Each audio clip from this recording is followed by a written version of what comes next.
안녕하세요. 세상을 보는 창, 세상을 여는 창, 세상을 바꾸는 창, 김창현의 창 시작하겠습니다. 국민이 이겼습니다. 위대한 대한민국 국민들은 압도적인 표차로 이재명 대통령을 탄생시켰습니다. 돌아보면 작년 12월 3일 쿠데타 이후 정말 상상도 못한 일이 연일 벌어졌습니다. 그 누구도 대통령 후보들의 공약과 정책을 두고 논쟁하지 않는 이상한 선거를 저희는 치루었습니다. 사법부가 끼어들어 판을 엎기도 하고 야밤에 후보를 교체하기도 하였습니다. 곳곳에서 테러 위험이 감지되고 스물스물 부정선거 기도도 나왔습니다. 한마디로 내란 세력들의 총궐기라 해도 과언이 아닐 듯 했습니다. 유세를 잘하기보다 후보를 잘 지키는 것이 승리의 비책이라는 말이 나올 정도였습니다. 오늘 대담은 이런 전 과정을 한번 훑어보고 대선을 평가해 보려고 합니다. 국민들의 여러 같은 단결이 없이는 이룰 수 없는 기적이었으니까요. 오늘 대담은 이번 대선에서 정말 역사의 한 축을 장식한 분이죠. 더불어민주당 김사국 의원을 모셨습니다. 날카롭고 담대한 정세 분석을 들어보겠습니다. 어서 오십시오. 반갑습니다. 새날 새 점심이네요 벌써. 예. 아침이 지났습니다. 모두 행복하세요. 예. 이제 마침내 이재명 시대의 탄생을 가져왔는데요. 네. 수많은 공격을 뚫고 사실 거의 기적과 같은 승리를 얻었다고 생각합니다. 정말 위대한 국민의 승리를 할 수 있을 텐데요. 누구보다 심정이 좀 묘할 것 같습니다. 김사국 의원님이 한번 소감을 듣고 싶네요. 정말 심정이 좀 묘했습니다. 그러니 이게 참 12월 3일 밤이 생각이 나고 그 이후에 여러 일들이 있었지 않습니까? 그렇죠. 그런 일들이 정말 주마등처럼 스쳐 지나가면서 위대한 시민의 힘, 시민이 권력을 이기고 시민이 다시 주인이 돼서 그렇죠. 예. 자리를 찾은 그런 날이었습니다. 그래서 정말 감격했고 다행이었고 동시에 또 무거운 책임감을 다시 한번 느낍니다. 왜냐하면 시민들께서 시민들의 힘으로 다시 잘하라라는 기회를 만들어 주신 거예요. 네. 여기서 정말 잘해야 되는 겁니다. 그렇죠. 여기서 뭐 잘하라고 기회를 만들어 줬는데 뭐야 똑같네 아니면 못하네 해버리면 예. 이건 또 정말 큰 죄를 짓는 겁니다. 그래요. 정말 잘해야 됩니다. 정말 잘해야 된다. 잘하고 또 잘해야 된다. 그 생각 많이 했습니다. 한번 그동안의 과정을 한번 좀 평가를 해보려고 해요. 네. 하나하나 짚으면서 그때그때의 심정도 함께 들어보면서 또 향후에 대통령이 된 이재명 대통령 어떤 길을 가야 되는가에 대해서도 한번 좀 들어보도록 하겠습니다. 네. 한번 이제 문을 열었으니까 한번 좀 해볼까요? 네. 전국 최종 투표율이 79.4%로 총 3,524만 416명이 투표에 참가했고요. 네. 이재명 대통령은 결국 50%를 넘기지는 못한 것 같아요. 네네. 1,728만 7,513표, 49.42%를 얻었어요. 김문수 후보가 41.15, 이준석 후보가 291만 7,523표로 8.27%, 권영국 후보가 약 0.98%. 이 지지율을 보면서 받는 느낌은 좀 어떻습니까? 좀 많이 아쉬웠어요. 아쉽다. 왜냐하면 가반이 안 돼서. 이번 선거는요. 예. 너무나 명백한 내란에 대해서 내란을 종식하는 선거였기 때문에 예. 저는 진영 얘기를 하고 싶진 않지만 소위 보수 진영이라 하는 분들이나 또는 우리 진보 진영이나 다 떠나서 예. 같은 평가를 내려야만 하는 사안이라고 생각을 합니다. 내란은 있어서는 안 된다. 헌정 질서를 흩뜨려서는 안 된다. 여기에 대해서는 같이 공감을 충분히 일으킬 수 있는 사안이고 그래야 한다는 생각이었는데 그럼에도 불구하고 기존의 지역별 또는 진영별 갈등 구조를 타파하지 못해서 내란 세력이 40%를 넘는 지지를 국민 지지를 그 1,000만 명이 넘는 국민들께서 내란 세력에게 표를 주신 거예요. 그 부분이 저는 좀 많이 아쉽고 동시에 또 우리의 숙제구나라는 생각을 했습니다. 예. 정말 좀 그 부분이 생각이 많았어요. 왜 이렇게 된 걸까? 특히나 또 이번에 김문수 후보 측 저는 내란 세력이라고밖에는 보이지 않는데 김문수 후보 측이 승리한 지역을 보면 대다수가 소위 말하는 찐윤 국회의원들이 있는 지역에서 승리를 한 겁니다. 그렇죠. 이건 나쁜 시그널을 준 거예요. 음. 뭐냐면 찐윤 국회의원들로 하여금 더 계속 그렇게 구구적 수구적 행태를 할 이유를 만들어 줘버린 겁니다. 계속 저항하면 자기 자리를 지킬 수 있다 이런 그렇죠. 느낌을 줬군요. 이렇게 반헌법적, 반보수적, 반국가적 행태라도 강하게만 하면 내 자리를 지킬 수 있다는 시그널을 줘버렸기 때문에 아마 두 가지의 부작용이 날 거라 생각합니다. 하나는 국민의 힘이 정상적인 개혁을 하기 더 힘들어졌고요. 두 번째는 국민의 힘이 건전한 야당으로서의 견제와 발전적 대안제시 기능보다는 오로지 정치 파탄, 뒤캐기, 신상 털기, 프레임 공격 이런 비생산적이고 국민들께 전혀 도움이 되지 않는 구태를 계속 이어가는 또 하나의 이유가 될 것이다. 이유가 돼버릴 것 같아서 참 그 부분이 이번 선거의 아쉬운 점이에요. 좋습니다. 왜 그렇다고 생각하세요, 선배님께서 보시기에는요?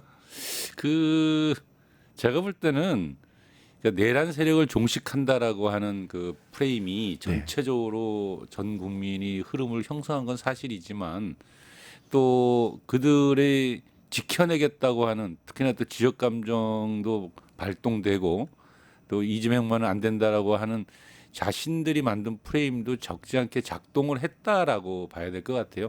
근데 그거는 좀 더 앞으로 나가면서 제가 또 질문을 해보겠습니다. 저 선배님께 질문 많이 하고 싶은데 그거는 꼭 선배님이 질문하고 제가 답할 필요 있나요? 제가 여쭤보고 제가 배우면 되는데 저희 우리 김창현 선배님께서 내공이 대단하시거든요. 제가 그래서 많이 여쭤봐요. 그러면 좋습니다. 한번 더 물어볼게요. 울산 얘기를 한번 물어볼게요. 방금 울산이 이 42.54% 그러니까 이재명 당선인이 그리고 김문수 후보가 35만 3,180 47.57% 약 5% 정도 차이가 났는데요. 표로 따지면 약 3만 7천 표 정도. 그 울산 남구갑 지역구를 가진 김상우 의원님이 볼 때는 그 울산에 대한 평가를 좀 해본다면 어떨 것 같습니까? 그래도 영남 지역 치고는 선방했죠? 그러니까 영남 지역에서는 가장 그래도 이재명 후보 표가 많이 나온 지역이다. 예, 영남 지역 치고는 선방했는데, 예. 근데 사실 많이 아쉬운 부분은 있어요. 예. 아쉬운 부분이 있는 것이 충분히 더 만들어낼 수 있는 지역입니다. 충분히 더 설득할 수 있는 지역이고 변화를 꾀할 수 있는 지역이에요. 근데 좀 여러 가지 이유들이 있었던 것 같습니다. 일단은 시민들의 누적된 경험이라는 부분이 있어요.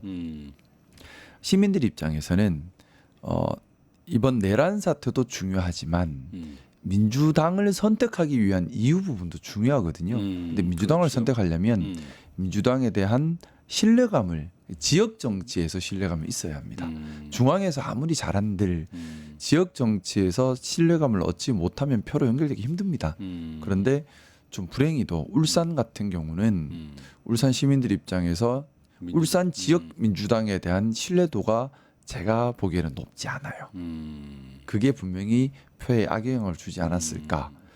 결국 우리 당원 민주주의를 중심으로 당을 많이 쇄신해 온 것으로 저는 알고 있고 그걸 또 체감하고 있는데 이런 당원 민주주의 중심의 당원이 주인이 되는 이런 쇄신의 움직임이 영남 지역에서는 조금 더 많은 시간과 노력이 더 필요한 단계다. 그래서 더 실력 있고 더 유능하고 더 시민들과 함께하는 지역 정치인들이 많이 있어야 자리 잡아야 합니다. 음. 그게 그래서 실질적으로 영남 지역 시민들께서 이런 참여 민주주의, 함께하는 민주주의, 민주당이 하는 민주주의에서 효능감을 느껴야 돼요.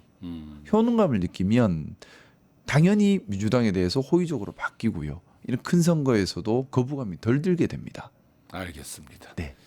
그러니까 한마디로 이제 지역 정치를 하는 지역 그 민주당이 보다 실력을 쌓고 그런 계기로 삼았으면 그 좋겠습니다. 국민들 속에 특히나 그 시민들 속에 사랑받고 신뢰받는 당으로 정착을 해 들어가는 작업이 앞으로의 과제다. 제가 이 말씀 드리는 이유는요. 예, 영남 시민들 왜 그래라고 시민을 탓하면 안 돼요. 그렇죠. 시민을 탓하지 말고 우리를 탓하자는 얘기입니다. 예, 시민을 탓하지 말고 우리가 무엇인가 더 모자란 점이 없었을까? 우리가 무엇을 더 해야 할까를 고민하자라는 화제 전환을 하자는 거예요. 왜 예. 선거 나오고 나면 영남 시민들을 탓해요? 왜 시민들을 탓해요? 시민이 주인이세요. 시민을 알겠습니다. 탓하는 대상이 아닙니다. 예. 탓은 우리 탓을 해야 됩니다. 아주 우리가 더 잘할 좋은 각오를 해야 태도입니다. 합니다. 예, 맞습니다. 사실은 그 누구보다도 저는 늘 그런 얘기를 해요. 정말로 이 시대를 만들어 나가는 훌륭한 정치인, 가장 위대한 정치인은 시민이다. 맞습니다. 예. 그분들이 판단하는 것은 언제나 옳다. 시민들이 왜 그럴 수밖에 없었을까를 고민하고 그렇죠. 우리가 더 무엇을 개선할 것인가를 고민하는 게 맞습니다. 우리 태도여야 합니다. 자, 그건 뭐 우리 오늘 합의된 사안 네네. 같습니다. 이번 평가를 해본다면 말이죠. 사실 국민들은 굉장히 불안했어요. 맞습니다. 자고 나면 정세가 바뀌고 또 계속 바뀌는 희한한 경험을 한 거예요. 네네. 그러니까 작년 12월 3일 야밤에 벌어진 쿠데타부터 시작해서 네. 오늘 이제 대통령이 정식으로 취임하는 오늘까지 거의 한 지난 6개월 이상이 정상적인 나라의 모습이 아니었단 말이죠. 그렇죠.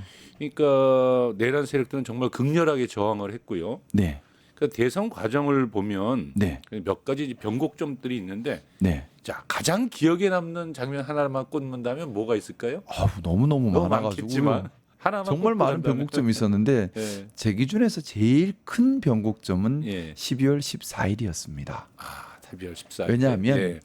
12월 14일 탄핵이 이루어지지 않았으면 탄핵을 음. 못 시켰을 거예요. 그날 그 김성호 의원님 이거 1인 시위 해가면서 막 탄핵을 성사시키려고 했던 그 기간 아닙니까? 그러니까 예. 개인적으로도 엄청난 참 기도 하고. 그때가 제가 간절한 마음이 가장 컸을 때였던 것 같습니다. 왜냐하면 원래는 저는 탄핵이 수월하게 될 줄 알았는데요. 1차에서 부결되고 하는 걸 보면서 1차 부결까지는 걱정을 안 했어요. 사실은. 음. 왜냐하면 12월 7일 1차 부결일 때 국민의 원내 지도부의 설득 논리가 대통령 물러나야지. 그래 맞다. 우리도 그건 공감한다. 예. 근데 탄핵보다는 즉시 하해가 더 빠른 방법이다. 맞아요. 그리고 대통령도 물러난다고 하지 않느냐. 오늘 담화 발표했다. 그러니 국가 안정을 위해서 즉시 하야로 질서 있는 퇴진을 만들어가자. 그게 더 빠르고 피해가 적다. 국민에 대한 예. 일견 그럴 수도 있겠다 하는 태도였는데 그런데 다음 주 대통령 2차 담화 후에 권성동 원내대표가 집권하면서 분위기가 180도 바뀌어버린 겁니다. 맞아요. 권성동 원내대표가 집권하면서 대통령 지키기로 확 돌아섰고 그러면서 강력하게 통제하면서 국민의힘 원내 국회의원들이 탄핵 찬성 목소리를 냈던 사람조차 다 숨어버리는 아무도 탄핵에 나설 수 없는 상황이 돼버렸어요. 근데 그때 어떤 상황이었느냐. 흉흉한 얘기들이 많았죠. 전쟁을 일으켜서 비상계엄을 또 할 수 있다. 맞아요. 또 더 흉흉한 얘기도 많았습니다. 그리고 그런 흉흉한 얘기들 중에 하나는 좀 비겁한 얘기인데 국민의힘이 한 2, 3주만 버티면 진영이 결집해서 진영 싸움이 된다.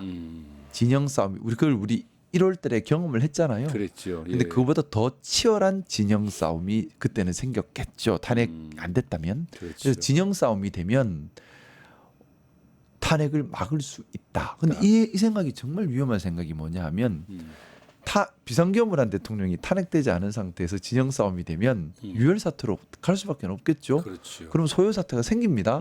그러면 계엄을 때릴 명분이 생기고. 비상계엄을 또 할 수 있는 명분이 되고 그렇지. 그때는 합법 비상계엄이 될 수도 있어요. 그렇죠. 그러면 이제 막을 방법이 없는 독재로 가는 거예요. 그런 분위기로 가는 상황이었고 12월 14일 탄핵이 안 됐으면 저는 우려스러운 것이 전쟁이 나거나 또는 준내전 상태가 되어서 2차 비상계엄이 떨어지는 상태로 갈 가능성이 매우 높았다고 생각하고 12월 14일이 마지막 날이었다고 저는 지금도 생각하고 그때도 그렇게 생각을 했습니다. 그래서 너무나 간곡한 마음으로 그리고 또 국민의힘이 본회의 자체를 보이콧을 또 하려고 했잖아요. 그랬죠. 예. 보이콧 그 당시 분위기는 국민의힘이 보이콧을 결정하면 원내 지도부가 의원들은 무서워서 투표하러 다 같이 안 가는 그래서 또 3명만 오는 상황이 될 뻔하는 상황이었어요. 네. 그러면 탄핵을 못 시키는 거잖아요. 그럼 그렇죠. 제 입장에서는 어떻게든 보이콧을 막아야 한다. 그렇죠. 국민의힘이 보이콧을 못하게 본회의장 가도록 막아야 한다. 1번. 그다음에 2번은 욕바지가 필요하다. 저는 그 두 가지 때문에 그때 피켓 들고 나섰는데 이유 어찌 되었든 근데 제 생각엔 그때 시민들께서 힘을 보여주셨어요. 시민들께서 거리 엄청나게 몰려 나왔어요. 맞습니다. 예. 여의도를 막 둘러싸고. 그 예. 국민의 원내 지도부가 보이콧을 또 하기가 부담스러웠던 거예요. 맞아요. 그러니까 그래 일단 들어가서 부결시키자. 근데 그 제가 알기로는 의원총회 이제 본회의 들어가기 전에 의원총회를 열었는데 저는 피켓 시위한다고 안 들어갔지만 이제 거기서 탄핵 찬성할 사람 손 들어봐 했는데 없었나 봐요. 음. 그래서 그래 이제 들어가도 돼. 시민들이 워낙 저러시니까 뭐 들어갔는데 의외로 속으로 양심상 예. 시민들도 저렇게 말씀을 하시고 헌법에 명백히 위반된 것이고 또 밖에 상욱인 벌벌 떨고 저러고 있고 하면서 에휴 그래도 양심상 어쩌겠냐 하고 찬성을 하신 분들이 나타나신 거죠. 그렇지. 그러면서 그 표가 나왔던 건데 제일 위험한 순간이었다고 봅니다. 알겠습니다. 듣다 보니까 좀 소설 같은 이야기네요, 진짜. 이제는 말할 수 있다는데, 근데 이제는 말할 수 있다 한 김에 아까 앞에서 국민의힘 얘기도 잠깐 하셨는데 이제 어떻게 될 것 같아요? 국민의힘이 뭐 자중질환으로 이제 쪼개질 거라는 예측하는 분들도 많이 있고 하던데. 어제 40% 이상 득표를 했고 또 하나는 찐윤들의 지역구가 다 살아남았어요. 자 그게 문제예요. 도리어. 국민의힘이 변화의 동력을 또 잃어버린 거죠. 국민의힘 입장에서는 특히 찐윤 원내 의원들 입장에서는 이렇게 버티면 다음에 또 국회의원을 할 수 있고 기득권을 지킬 수 있고 경우에 따라 민주당이 독주를 하거나 잘못하거나 하면 다시 정권도 잡을 수 있다라는 잘못된 학습을 다시 한번 입증시켜 준 거예요. 이분들 입장에서는. 그럼 이분들은 변화를 하려고 할까요? 할 이유가 없죠. 할 이유가 없어요. 자 그러면 국민의힘 안에 찐윤이라고 하는 세력들은 우리가 흔히 이름 많이 들어본 분들이 아니에요. 그분들은 찐윤들이 사용하는 도구들이고 찐윤들은 똘똘 뭉쳐서 수면 위로 올라오는 걸 싫어하는 분들이 있어요. 한 30분 정도 수면 위로 안 올라와요. 이분들은 이름 나는 걸 안 좋아해요. 그냥 수면 아래에서 이렇게 본인들이 기득권을 지키고 이익을 옛날에 수호하는 데 관심이 있지. 운동권 논리, 운동권 이론에 보면 그 네. 언더라 그래가지고 아, 밑에서 네. 숨어서 맞습니다. 지도부 언더 지도부 그랬거든요. 예, 맞습니다. 주로 언더군요. 주로 그러니까. 언더입니다.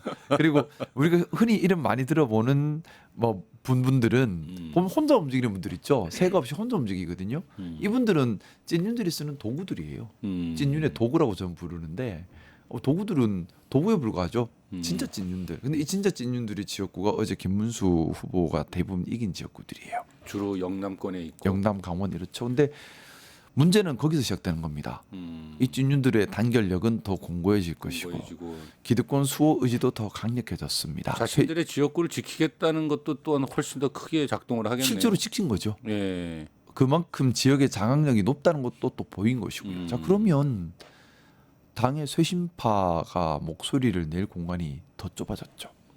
그럴 경우가 되면은 어떻게 그저 이제 자중질환이 벌어질 거라고 하는데 그 쇄신파들이 힘들다고 봅니다. 힘을 내기 힘들면 다시금은 또 권성동 같은 분들이 다시 잡나요 정권을? 아니요, 그렇게까지 바보 짓은 하지는 않을 거예요. 예. 그보다는 제가 생각하기로는 권성동 원내대표는 물러날 것 같습니다. 예. 그런데 이제 김용태 비대위원장이 사람이 좋아요. 아이고. 사람이 좋아요. 네. 막 강단 있게 밀어붙이고 그러면 안 돼 이러는 분이 아니에요. 그냥 선배님 잘하겠습니다. 아이고 예 선배님 하는 성격이에요. 그 그러면 젊고 잘생긴 그 김용태 의원이 그러면 찐윤들의 바지 사장 같은 역할을 하게 될 가능성이 높다? 뭐 꼭 그런 표현을 쓰고 싶진 않지만 예. 본인의 강단으로 뭔가 할 수 있는 환경도 아니고 본인 성격도 그렇게 그 정도로 강직한 성격도 아니고 그러면 실질적으로 찐윤이 국민의힘의 주류 세력이니 거기서 세워서 유지를 할 것이고 찐윤 입장에서 얼마나 좋아요. 잘생겼죠, 젊죠. 국민들 보시기에는 뭔가 좀 호감을 주는 사람을 세워놓고 사실은 이분들은 늘 수면 아래 언더에 있고 싶어하는 분들 언더에서 하던 대로 하면 돼요. 제일 좋은 그림인 거예요. 근데 참. 변화를 일으킨다면 김문수 후보가 이번에 권력을 맛을 봤을 겁니다. 그렇죠. 그러니까 다만 몇 명이라도 또 뭉치겠지요. 또 한동훈 전 대표도 가만히 있지 않을 거고. 나는 할 수 있어 하고 다시 또 뭉칠 겁니다. 그런데 동력은 약하죠. 그리고 동력도 약하고 쇄신의 방향도 없어요, 사실은. 없고. 김문수 후보가 무슨 쇄신의 방향성이 있습니까? 그러니까요. 조금 차이가 있다면 원칙론자다 정도 차이인 거지. 내란 세력을 내란 세력인 보면, 건 똑같아요. 예, 그러다 그렇죠. 보니까 쇄신의 동력이 생기질 않고 수도 적고요. 또 김문수 후보 옆에 붙는 의원님들이야 뭐 좀 이런 표현 그렇지만 기회주의적 성향이 있다고 볼 수밖에 없는 것이고 한동훈 전 대표님 역시도 뭐 저는 조금 박하게 평가할 수밖에 없는데 정치 검찰이었다가 정치인으로 변신하는 과정에서 정치 검찰 때 했던 잘못에 대한 반성, 그로 인한 깨달음, 거기서 나오는 정치인으로서의 각오 이게 생략되고 없어요. 그러다 보니까 정치 검찰 때 모습 그대로 가면서 본인의 외형 이미지만 가꾸어서 팬덤만 자극하고 있는 상태. 그러면 달리 말하면 방향성이 있거나 내공이 있거나 힘 있는 정치를 하지는 못하고 팬덤을 보고 이용하려는 정치인들만 붙게 되겠죠. 힘이 없죠 그러면. 그러면은 뭐 소식을 못하는 겁니다. 결론적으로 본다면 어떠한 찐윤이 계속 주류가 될 겁니다. 그런 거네요. 예. 뭔가 좀 새로운 혁신 과제를 내걸고 확 쓸어 모아서 국민의힘 더 이상 이렇게 가면 안 된다. 우리 이제 말만 그렇게 하고 변화를 안 할 거예요. 변화는 말은 해야죠. 근데 말은 할 거예요. 대선 만약에 졌으니까. 그렇게 간다면 제가 제일 걱정하는 게 이제 이건데요. 그러면 네. 정말로 이제 이 국민의힘이 자, 그래서 그런 나왔어요. 이럴 것 같아서. 예? 이럴 것 같아서. 잘 나오셨고. 도저히 안 되겠다. 이제 방법이 없다. 그거는 역사적으로 훌륭한 판단을 하신 거고 그리고 역사가 평가해 줄 겁니다. 정말 적절한 시기에 잘 탈당하셨고. 저는 오로지 그거였어요. 뭐냐 하면 저도 국민의힘이 잘 되길 바라죠. 근데 잘 된다는 것은 단순히 권력을 잡는 걸 얘기하는 게 아니에요. 정당으로서 기능을 잘 하면서 국민을 잘 받드는 게 잘 되는 거예요. 네. 그게 잘 하는 거거든요. 그런데 그러니까. 그럴 가능성이 없는 상태에서 노력해도 안 되면 네. 거기 있으면 제 입장에서는 더 탈당을 미루면 김문수 후보를 위한 선거운동을 해야 될 판이에요. 연습상권을 할 수가 없지 않습니까? 그거는 뭐 약간 정말 잘하신 거고 다만 이제 제가 이제 걱정한다는 걸 이제 한번 물어볼게요. 뭐냐면 사실 저는 오늘 이제 취임식을 했지만 이재명 대통령의 마음은 되게 무거울 것 같아요. 왜냐하면 눈앞에 과제가 너무 많이 산적해 있어요. 무엇보다 우선 이제 3특검법이 가동을 시작할 거 아니겠습니까? 네. 그러니까 이제 뭐 내란 세력을 이제 종식을 위한 특검, 김건희의 각종 스캔들에 대한 특검, 최상면 특검 뭐 이런 건데요. 지금 아까 얘기한 거하고 이제 맞물리는데 찐윤들이 이제 물러나지 않고 앞에 내세우는 사람은 바꿔서 할지라도 네. 그들은 아무튼 어떤 논리든 간에 그들이 계속 쥐고 가려고 할 텐데 그렇죠. 그런데 이제 이런 삼특검이 가동되기 시작하면 이제 결사 저항 모드로 돌아설 거다. 저는 그렇게 봅니다. 예, 그러면은 정치적 그러니까 법률 이슈를 정치 이슈로 바꾸려고 네, 그렇죠. 그러니까 이제 내란 종식을 여러 가지 조사가 들어가면 자유롭지 못한 의원들도 제법 있잖아요. 찐윤 안에. 저는 제법 많다고 예. 보고 있습니다. 그러면 자 이재명 대통령이 가장 먼저 해야 될 조치는 자신들이 이제 내란 척결이라고 저희는 보는데 정치 보복 안 하겠다고 하신 것과 이제 내란 세력을 종식하는 것 사이에서 이제 박치가 일어날 거고 이제 상충되잖아요. 왜냐하면 내란 세력 종식은 전 국민적 소명이고 역사적 과제다 해가지고 진행을 하면 찐윤을 중심으로 해서 저항 모드를 만들면서 정치 보복이다 할 거고 이게 이제 굉장히 좀 약간 어찌 보면은 이상한 이제 불협화음을 내면서 도리어 이제 국민의힘이 그걸로 뭉치려 들지 않을까. 그래서 예. 정확하게 보셨습니다. 저도 똑같이 보고 있고 그래서 몇 달 전부터 계속 그렇게 될 거라고 말씀을 드려서 국민의힘은 더 탈주하고 민주당은 더 독주할 수 있는 정치의 위험한 상황이 벌어집니다는 말씀을 계속 드렸던 거예요. 아마 선배도 기억나실 겁니다. 네. 제가 계속 그 얘기를 드렸어요. 대선 후에 국민의힘은 더 탈주할 거다. 그리고 이렇게 되면 민주당은 더 독주할 수 있는 환경이 돼서 정치가 구조적으로 위험한 구조가 되기 쉽다. 지금 그 구조가 됐습니다. 이걸 극복할 방법이 있습니까? 하나밖에 없어요. 뭡니까? 민주당이 더 건강해지고 어. 더 민주적이 되고 더 당원들의 또 시민들의 목소리에 귀 기울이고 권력을 절제하면서도 또 단호하게 사용하는 더 발전하는 수밖에 너무 다른 수가 없어요. 너무 맞는 말이잖아요. 그건. 다른 방법이 없어요. 다른 방법이. 왜냐하면 구체적으로 좀 더 구체적으로는 그런 것이죠. 뭐냐면 저는 이제 2차전이 시작됐다고 보는데요. 2차전이 시작되었다. 일단 음. 이재명 후보가 대통령이 반드시 됐어야 하는 이유, 또 이재명 대통령이 이번에 탄생을 했지 않습니까? 탄생을 해야만 하는 이유가 그거예요. 이 과제를 풀 수 있는 사람이 정말 능력자 아니면 할 수가 없을 정도로 너무 어려워요. 그러니까. 진짜 어려운 실타래인데 일단 국민적 지지를 유지를 해야 합니다. 그러려면 국민들 사는 것부터 개선해야 돼요. 일단 경제적인 문제. 제일 먹고 중요한 사는 건 문제. 서민 경제 개선입니다. 기업 사는 경쟁력 예. 강화, 또 더 늦출 수 없는 AI 혁신 대응. 이건 바로 시작을 해야 돼요. 그러니까 한마디로 경제적으로 표티나게 변화를 일으키고 먹고 사는 문제에 있어서 그래야 국민 지지가 계속 유지가 됩니다. 눈에 보이게 그죠? 잡혀줘야 된다. 당장 국민들 입장에서는 효능감이 느껴져야 합니다. 효능감이 있어야 자, 된다. 오케이. 예. 그것이 바탕이 돼야 내란 종식이 가능해요. 국민들 지지 없이 내란 종식을 잘못 건드리면 잘못하면 또 진영 싸움이 되면서 정치 싸움 되면서 원튼 동력을 원치 잃어버릴 않든. 수도 있어요. 원튼 원치 예. 않든. 국민들께서 지금처럼 믿어주시고 힘을 실어주시고 기다려 주셔야지만 내란 종식을 마무리 지을 수가 있습니다. 자, 그러면 국민들께 무조건 우리 할 거니까 믿어주십시오뿐만 아니라 우리 열심히 일하면서 국민들의 삶을 개선하고 있습니다. 그러니 믿어주십시오 하는 게 맞다고 저는 생각하고요. 동시에 원칙에 따른 단호한 진행을 해야죠. 이건 정치 보복이 아닙니다. 정치 보복이라고 하는 것은 윤석열이 했던 게 정치 보복인 거죠. 뭐냐면 정치적 잠재적 경쟁 상대를 완전히 제거해 버려서 자신의 권력을 유지하려고 하는 게 정치 보복이고요. 그렇죠. 예. 지금 이재명 후보로 이재명 대통령 지금 대통령 이재명 대통령님이 참 좋은 게 네. 이분은 생각이 혼자 권력을 독점하겠다는 생각이 아니에요. 지금 보면 본인 대통령 권한을 약화시키는 여러 가지 시도들을 계속 하는데 동시에 이분의 생각은 기본적으로 그거예요. 당연히 다양한 정당들이 건강한 경쟁을 해야 하고 당연히 정치 권력의 독점은 위험하기 때문에 견제 균형의 원리가 작동을 해야 한다. 하지만 전제가 있다. 헌법을 지키는 민주적인 정당 간에 해야 될 일이다 겁니다. 그러니까 한마디로 정치 보복적 개념은 절대 사과할 마음이 없지만 그 내란 세력, 내란 그건 반국가 반헌법이거든요. 그거는 반헌법적인 일을 저지른 그 사람들에 대해서는 반드시 척결한다. 국가의 적이니까. 근데 이제 거기에 대해서 정치 보복이라고 떠들고 일어나는 것을 그건 또 정치 논리로 풀려고 하는 그 찐윤들에 대해서는 우리는 효능감으로 경제적으로 다양한 그 공약상을 이제 풀어가면서 국민들의 지지를 끌어가면서 척결할 건 척결한다. 제일 위험한 함정이 그겁니다. 그러니까 이것을 헌법을 지키는 건 매우 중요하죠. 그 헌법을 부수려고 했던 사람을 응징하는 것은 그 연장선 상황이기 때문에 여전히 중요합니다. 하지만 여기에만 매몰돼 버려서 서민 경제 그리고 기업 경쟁력, 국가의 미래에 대한 노력을 게을리해 버리면 아이고 나라 어떡해요. 그럼 국민들 입장에서는 기댈 데가 없어져요. 그럼 무책임한 겁니다. 지혜가 필요할 때군요. 둘 다 해야 돼요. 네, 지혜가 필요할 둘 다 해야 돼요. 알겠습니다. 그리고 더 중요한 거,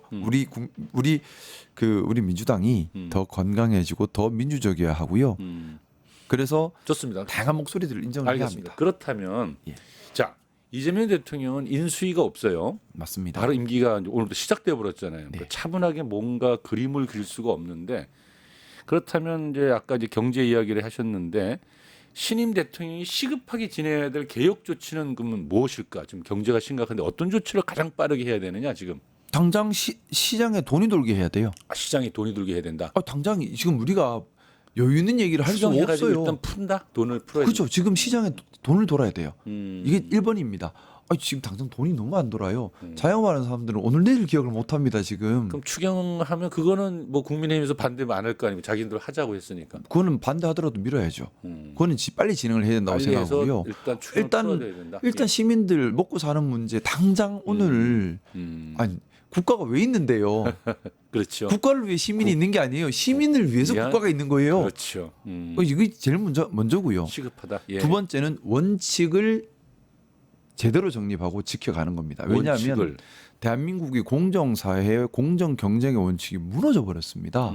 그게 시장 경제 질서 왜곡으로 나타났고 뭐 주식시장뿐만 아니라 기업들의 경쟁력에 약화시키고 벤처 기업들이 살아나지 못하게 되는 이유도 됐고요. 전체적인 공정과 상식 대한민국 경제의 역동성을 떨어뜨려 버렸어요. 참 아이러니하죠. 예. 왜냐하면 윤석열 정부가 등장할 때 자신이 내세웠던 구호가 공정과 상식이었잖아요. 원래 공정 상식 보수인 척한 거예요. 그러니까요. 보수 같이 얘기만 하지 실천은 전혀 반보수적으로 했는데 구호는 어쨌든 내세웠지만 그 원칙을 지켜야 된다. 당장은 일단은 시장에 돈이 움직이게 해야 되고 두 번째 이제 원칙을 재정립하고 원칙을 어겨서 불공정하게 하는 집단에 대해서는 엄벌하겠다. 엄벌하고 공정한 경쟁, 공정한 시장 제도 이것을 확립하겠다라는 강한 제스처만 보여도 시장은 급속도로 활력을 찾을 거라고 저는 생각합니다. 뭐 그런 면에서 아까 이제 이재명 그 대통령 신임 대통령을 보니까 같이 선거운동을 쭉 요번에 다니셨잖아요. 같이 손잡고 다녔잖아요.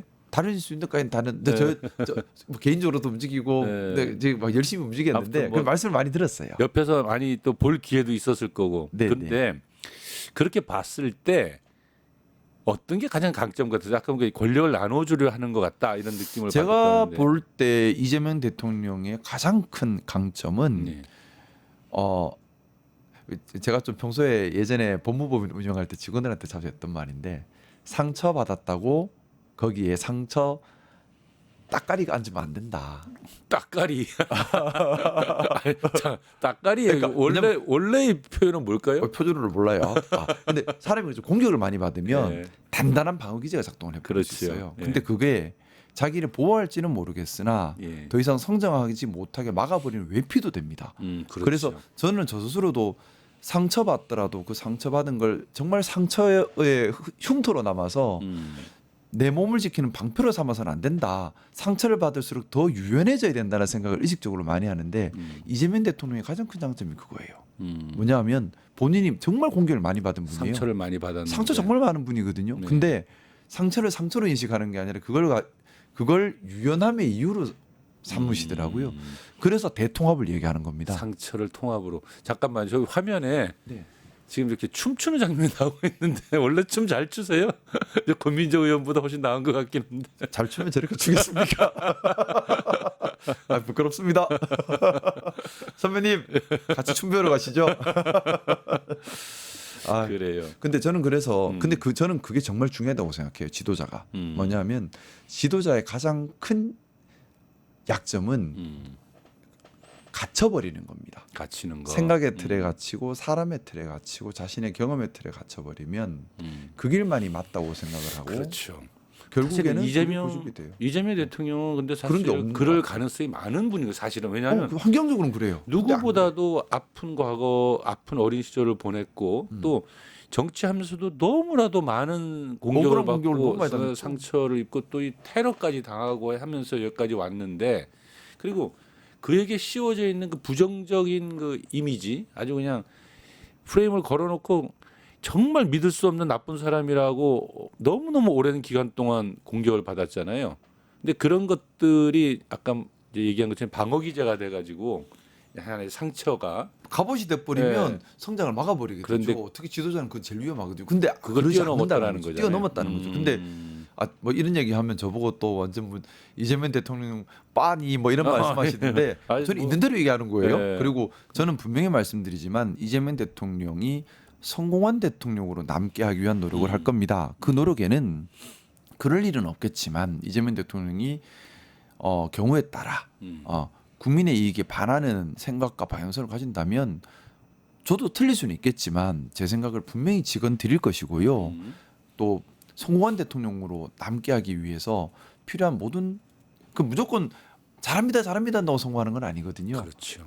바른 방향성을 같이 고민하는 게 진짜 성공하게 만드는 거라 생각하고 그 역할을 할 겁니다. 근데 잘하는 건 잘한다 해줘야 되잖아요. 맞아요. 이재명 대통령의 진짜 큰 장점, 아무도 이런 얘기 잘 안 하던데 상처가 많음에도 불구하고 그 상처 때문에 흉이 지거나 몸에 단단한 갑옷을 감싸는 것이 아니라 상처받으면서 본인을 내려놔 버렸어요. 그리고 점점 더 성장한 것 같아요. 그렇죠. 더 성숙하고 제가 더 포용력이 커졌어요. 더 유연해졌어요. 저는 그게 제일 큰 저도 장점인 예전부터 좀 아는데 이렇게 매년 달라진다. 성장하는 게 보이죠. 그런 게 느껴져요. 그러니까요. 점점점. 점점. 근데 지도자는 그게 제일 중요하다고 생각합니다. 왜냐하면 환경이 국가의 대내적 환경, 대외적 환경이 고정되어 있지 않습니다. 맞습니다. 특히 우리나라는 정말 4대 열강의 한 복판에 있는 나라예요. 네, 그럼 그거 하나 물어볼게요. 진짜 안 그래도 그 얘기를 하려고 했는데 네. 지금 이제 대통령이 되자마자 아까 제가 볼 때 너무나도 많은 게 몰려온다고 할 때 또 가장 큰 게 이제 대외적 환경이 참 힘들어요. 맞습니다. 아까 대내적인 문제는 이제 그 정도 이제 짚었으니까 가는데 우리가 이제 대통령 선거 여념이 없는 동안에 트럼프발 관세 압박은 전 세계를 좀 강타하고 있단 말이죠. 네. 그 지난 3월 12일부터 이제 무역 확장법 232조를 근거로 해서 이제 미국이 외국산 철강, 알루미늄 제품에 25% 관세를 부과했는데 이게 며칠 전에 말이에요. 소셜 미디어 트루스 소셜에 올린 글에서 25%에서 50%로 이제 철강, 알루미늄에 관세를 부과하겠다 해가지고 6월 4일 그러니까 오늘부터 이것을 시행한다 이렇게 발표를 했어요. 네네. 그러니까 이제 막 호주나 EU나 전부 다 지금 막 난리가 나고 그랬는데 이게 이재명 새 정부가 마주쳐야 될 잔혹한 현실이에요. 맞습니다. 발빠르게 대처를 해야 되는데 이거 어떻게 잘 지혜롭게 대처를 할 수 있을까요?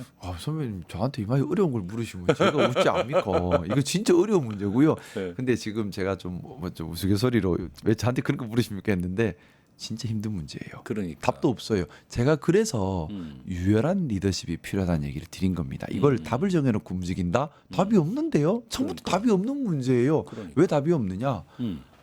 큰 그림으로 보면요. 지금 권력이 절대 권력의 이동이 일어나고 있는 겁니다. 지금까지 우리가 미국이 초강대국 절대 권력으로 알았는데 지금 이제 물론 군사력 지표는 미국이 앞서 있습니다. 또 금융시장을 장악하는 지표도 미국이 앞서 있습니다. 하지만 생산력 그리고 국가 혁신 이런 부분에서는 미국이 뒤처지기 시작했어요. 이게 절대적인 세계 초강대국이 계속 유지되는 건 없습니다. 또 우리나라는 4대 열강의 한복판에 있기 때문에 함부로 어떤 한 나라에 충성했다가는 큰일 나는 나라예요. 그렇죠. 되게 유연한 외교가 필요한 나라입니다. 나라죠. 유연하게 모두를 우리 편으로 안을 수 있어야 돼요. 미국도 우리 편, 중국도 우리 편, 러시아도 우리 편, 일본도 우리 편, 인도도 우리 편, 브라질도 우리 편 할 수 있어야 돼요. 그게 우리나라가 살 수 있고 우리나라의 평화를 지킬 수 있는 유일한 길입니다. 근데 그러려면 그게 정답은 정답인데 예, 그러려면 어떻게 그럴 수 있죠? 지금 미국과의 이 관세 문제, 예. 관세 문제도 사실 정말 유연하게 접근해야 되는 거예요. 뭐냐면 우리가 지난 정부의 접근법은 그거였잖아요. 우리가 먼저 가서 엎드리자. 우리가 먼저 가서 엎드리면 우리한테 잘해줄 거야. 그리고 미국 가면 친하게 지내면 돼. 중국, 러시아 필요 없어. 다 멀리해야 돼. 기본적으로 그거 틀렸고요. 예. 미국한테 엎드린다고 미국 우리 이쁘게 주나요? 본보기 절대 안 삼지? 그렇죠. 그런 나라 아니에요. 그리고 미국은 지금 뭐 제 개인적인 생각인데 트럼프가 이렇게 관세를 트럼프 입장에서 이럴 수밖에 없었어요. 왜냐하면 국가 채무를 감당할 방법이 없기 때문에 너무 눈덩이처럼 늘어나니까 어떻게든 관세에서 땡겨가지고 이걸 조율해 보려고 하는 건데 제가 볼 때는 실패했다고 봅니다. 반시장적이라서 실패했다고 보고 결국에는 트럼프가 관철을 시키지는 못할 거예요. 그럼 결국 힘 대 힘의 대결이 벌어지고 있는 중이고 우리나라가 너무 앞장서서 이건 개인적인 생각입니다만 앞장서서 먼저 해결하려고 할 필요는 없다. 좀 느리게 가야 된다. 이거죠. 그렇죠. 예.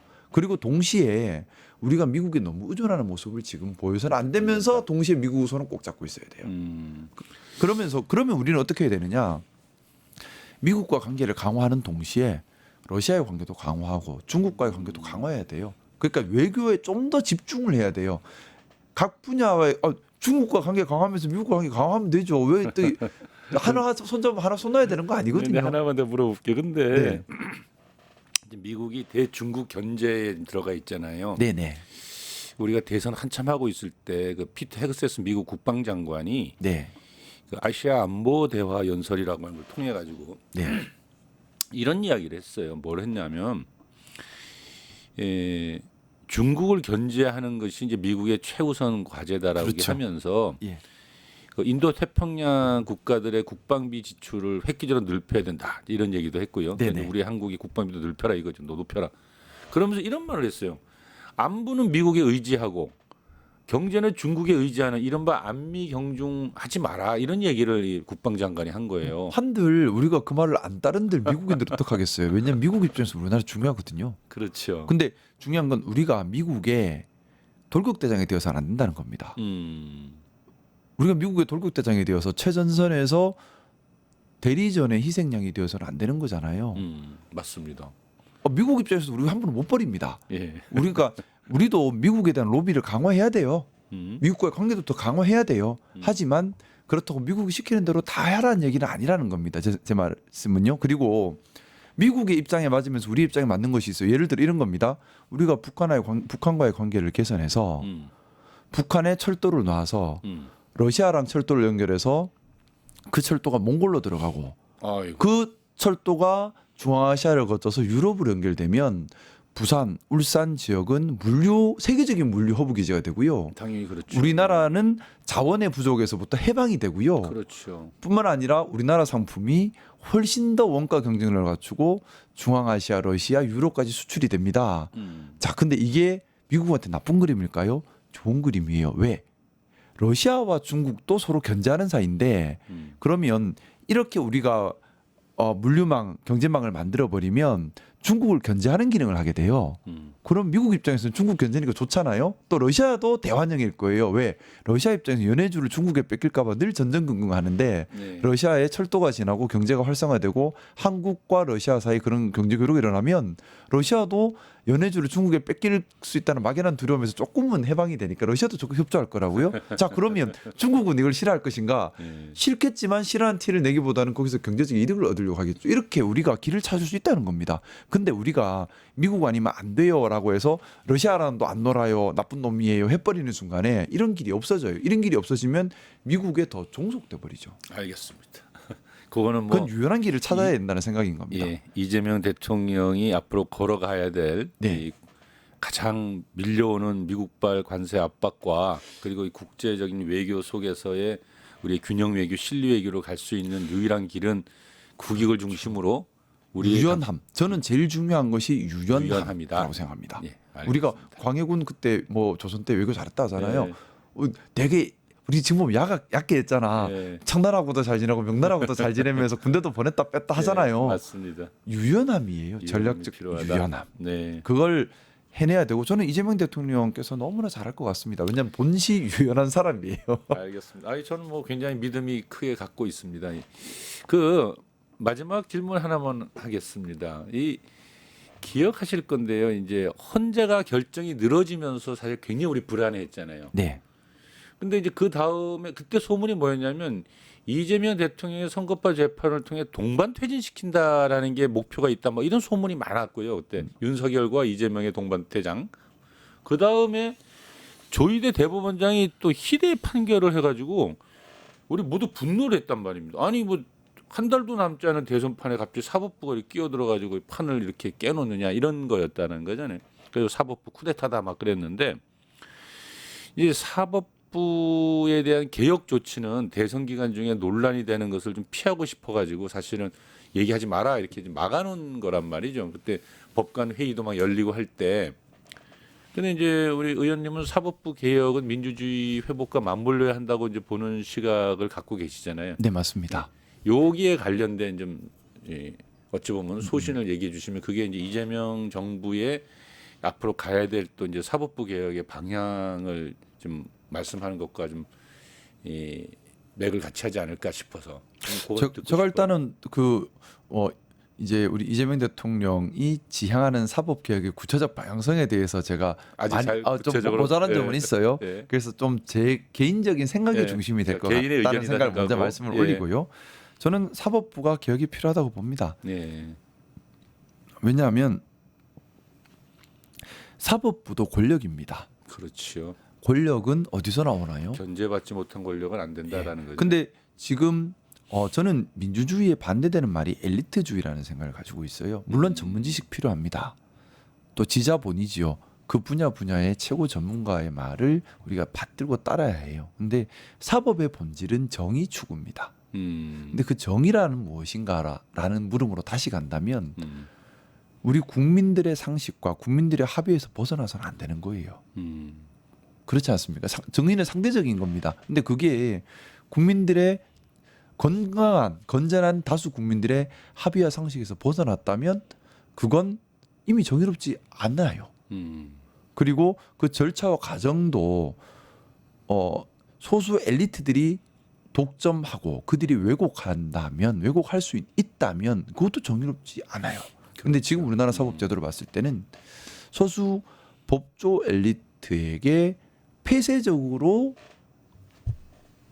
독점되어 있죠. 그렇죠. 또 소수의 대학 출신들이 또 많고. 예. 예. 그들 사이에서는 우리가 그 얘기 자주 하지 않았습니까? 검사님들께서 법의 잣대를 일반 시민들에게는 들이대면서 본인들은 절대 안 들이댄다고. 그렇죠. 법을 자기를 위해 쓴다고. 그래서 본인들은 불법을 해도 당연한 것이고 남은 불법하면 안 된다. 그런 게 말이 돼요? 근데 이런 법조 엘리트주의 또 법조 카르텔은 매우 위험한 겁니다. 정의롭지 않을 수 있어요. 우리가 이재명 대통령에 가해진 여러 사법 리스크를 봤을 때도 하나하나 뜯어보면 비상식적인 게 많아요. 예를 들어 그 예전에 검사 사칭 사건만 하더라도 저는 진짜 검사를 사칭한 줄 알았어요. 근데 제가 알아보니까 본인이 사칭한 게 아니에요. 그 방송 PD님께서 취재하는 과정에서 그 방송 PD가 사칭을 했는데 그 방송 PD가 이재명 대통령께서 변호사일 때 이 사건 담당 검사 이름이 누구냐 정도 물어봤다 하더라고요. 그래서 담당 검사 누구다 얘기해 줬다고 해서 공범이 됐대. 이거는 말이 안 되잖아요. 어떻게 그게 공범일 수 있어요? 그건 말이 안 되는 얘기거든요. 네. 그건 추가적인 입증도 없이 그냥 유죄가 판결이 난 건데 또 이번에 대법원 파기환송도 그렇고요. 보면 목적을 가지고 있어요. 뭐냐? 이재명 퇴진이라는 정치적 목적을 가지고 사법이 동원이 됩니다. 그러니까요. 이거는 정치적 목적을 가지고 소수의 법적 카르텔이 이렇게 한다는 문제가 있고 딱 우리 일반 시민들 기준으로 봐도 문제예요. 뭐냐? 우리 3심제를 했잖아요. 대법원에서 판사님 몇 분 계시지도 않는데 내 사건 봐줄까요? 안 봐줍니다. 그러니까 일단은 볼 수가 없어요. 사법부의 문제점은 이제 알겠고 이 저 개혁한다는 방향, 개혁의 과제를 해결하기 위한 솔루션을 좀 말씀 좀 해주시죠. 요거는 제 개인적인 생각으로는 네. 기본적으로 법관이 좀 더 늘어야 하고 법관을 늘리고 또 그 법관들께서 처음부터 법관이 아니라 좀 이제 변호사 생활을 좀 하신 분들 위주로 채워지면 좋겠다는 맞아요. 생각이고 저도 그건 동의해요. 왜냐하면 계속 그 안에만 있으면 세상 물정을 그러니까요. 그리고 또 의리 안 돼 본 사람이 을심정을 웃지 알아요. 맞아요. 갑으로만 사는 사람이 을마음을 웃지 알아. 아픈 사람들을 변호를 해봐야 그 사람이 판사를 해도 잘할 거예요. 그리고 또 그 생각도 합니다.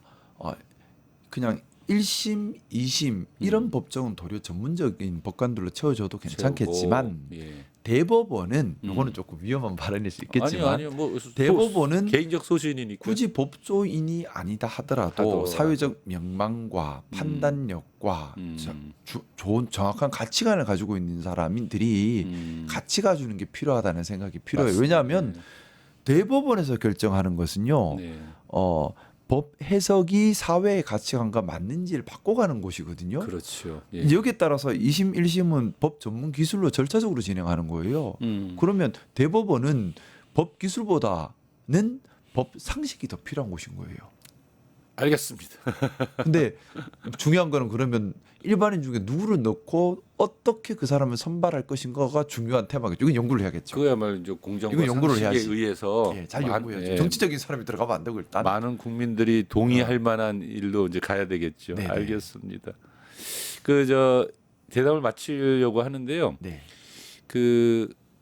사실 이번 전체 작년 12월 3일 내란이 시작된 이후 지금도 이제 내란이 아직 종식을 다 안 됐다고 보는데 이 전 과정 속에서 사실 우리 김상욱 의원님은 개인적으로 보면 뭐 인생의 엄청난 격변기였어요. 몇 번 죽을 고비 넘겼어요. 넘기고 그 사이에 사실은 이제 국민의힘 의원으로 계시다가 탈당했다가 이제 또 민주당 의원이 돼 있는 그야말로 그 이전에 12월 3일 이전에는 상상도 못 하고 있던 변화가 일어났잖아요. 네. 이제 앞으로 어떻게 살 건지만 좀 들어보고 이제 마치겠습니다. 일단은 지난 6개월 동안은 제가 죽으려고 했던 것 같아요. 근데 이순신 장모님 말씀처럼 죽으려고 하니까는 안 죽고 살아남은 것 같긴 한데 정말 내가 죽어서라도 정상적 정상국가로 돌아가야 한다라는 간절한 바람이 너무나 컸고 국민이 주인되는 국가가 되어야 한다는 간절한 바람이 너무 컸고 이제 그게 천만다행 제가 안 죽고도 이루어졌습니다. 예. 감사한 오늘 하루입니다. 그리고 이제부터는 더 스스로에게 더 겸손하게 제 스스로 제일 중요한 게 그거라 생각합니다. 마음의 중심을 잃지 않는 거라고 생각해요. 마음이 붕 떠서도 안 되고요. 허명을 쫓아서도 안 되고요. 욕망을 쫓아서도 안 되고요. 겸손하게 중심 잡고 저한테 주어진 일을 시민들을 받드는 일을 묵묵하게 보이지 않고 티나지 않더라도 그렇게 해나가는 일이라 생각합니다. 알겠습니다. 아무튼 일상으로 돌아가야죠. 사직성의 각오로 열심히 의정 활동하시면 반드시 역사 속에서 크게 쓰임 받을 거라 저는 믿습니다. 감사합니다. 네. 세상의 모든 일은 반드시 원인과 결과가 있기 마련입니다. 그 어떤 일도 느닷없이 하늘에서 떡 떨어지는 법은 없다는 뜻일 것입니다. 그건 오로지 그런 일들은 허구와 상상, 미신의 세계에 존재할 뿐이죠. 윤석열은 파면으로 시작된 조기 대선은 이재명 대통령을 탄생시키고 마무리되었으나 첩첩산중입니다. 내란 세력들은 여전히 곳곳에 또아리를 틀고 있습니다. 승리에 들떠있을 때는 아닌 듯 하지요. 정말 정신 바짝 차려야 할 때입니다. 위대한 국민의 승리를 지키기 위해 다시 손을 맞잡아야 할 때라고 보입니다. 그러나 오늘 말은 마음껏 자축해도 무방하지 않을까 싶습니다. 함께해 주신 여러분 감사합니다. 오늘 거침없이 소신을 밝혀주신 더불어민주당 김상우 의원님 감사합니다. 감사합니다. 네.